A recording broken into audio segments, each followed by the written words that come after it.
Let me guess, you've heard the term nonprofit thrown around a lot, but when someone asks you what it actually means, that's where things can get a little bit fuzzy. But don't worry, you're not alone. We've guided thousands of people through understanding nonprofits, and today we're breaking it down into simple terms, no unnecessary jargon, just what you actually need to know. A nonprofit isn't just a business that doesn't make money. It's actually one of the biggest misconceptions out there. Think of it more like a business with a mission. Instead of making shareholders rich, a nonprofit is an organization formed to meet measurable goals and chart impact. In fact, they cannot benefit any individual or shareholder.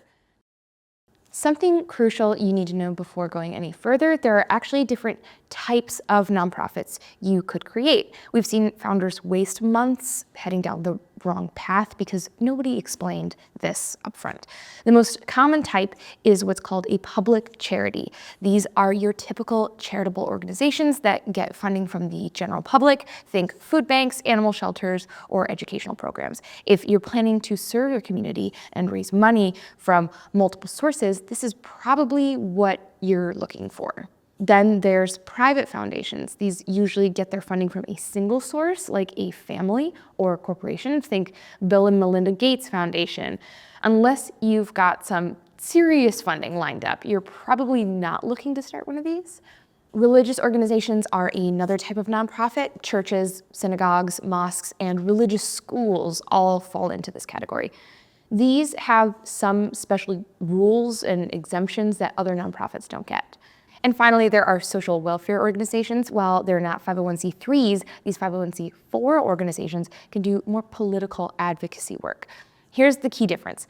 501c3s are strictly limited in their political activities. They can't endorse candidates, they can't donate to political campaigns, and can only do a small amount of lobbying. If they cross these lines, they risk losing their tax-exempt status. But 501c4s, they can engage in unlimited lobbying as long as it relates to their social welfare mission, and they can even support or oppose political candidates. Think of it this way. 501c3s focus on public benefit through charitable work, while 501c4s can actively push for social change through political channels. Just keep in mind, donations to 501c4s usually aren't tax deductible for donors, unlike those to 501c3s. If you're planning to do a lot of advocacy work or want to influence legislation and elections, the 501c4 path might be right for you. The type you choose matters because it affects everything from your tax status to your fundraising options. Trust us, getting it right from the start saves you major headaches down the road. One quick thing before we move on, let's clear up the whole nonprofit versus not-for-profit confusion. They sound the same, but they're actually different. Nonprofits are formal organizations with charitable purposes, while not-for-profits are usually smaller groups focused on things like social clubs or sports teams. Now, like any organization, nonprofits need a solid structure to run smoothly, but their setup is actually pretty unique. Why? Because nonprofits are accountable to the public good, not shareholders, so they need specific checks and balances built right into their structure. Let's break down the key pieces. First, there's the board of directors. Nonprofits are legally required to have a board that acts as the guardian of the public's interest. These board members have something called fiduciary duty, which means they're legally responsible for making sure the organization stays true to its mission and manages its resources responsibly. They can't just rubber stamp decisions. They need to actively oversee things like budgets, strategic planning, and making sure the nonprofit isn't straying from its charitable purpose. Then you've got your staff members who keep things running day to day. Unlike what some people think, nonprofits can and usually should pay competitive salaries to attract talented employees. The key difference, the staff, including the CEO or the executive director, answer to the board rather than to shareholders or owners. And finally, there's something called bylaws. Think of this as the organization's constitution. While regular businesses might or might not have formal operating rules, nonprofits must have bylaws that spell out exactly how decisions get made, who has what authority, and how the organization maintains accountability. This isn't just paperwork, it's a crucial document that protects the nonprofit's mission and ensures transparency to donors and the public. This whole structure, is designed to ensure that no single person can hijack the organization for personal gain, and that the nonprofit stays focused on serving its community rather than making profits for owners.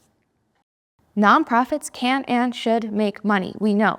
Sounds contradictory, right? What matters is what happens to that money in a regular business. Profits go to owners and shareholders. In a nonprofit, every dollar goes into their mission, one way or another.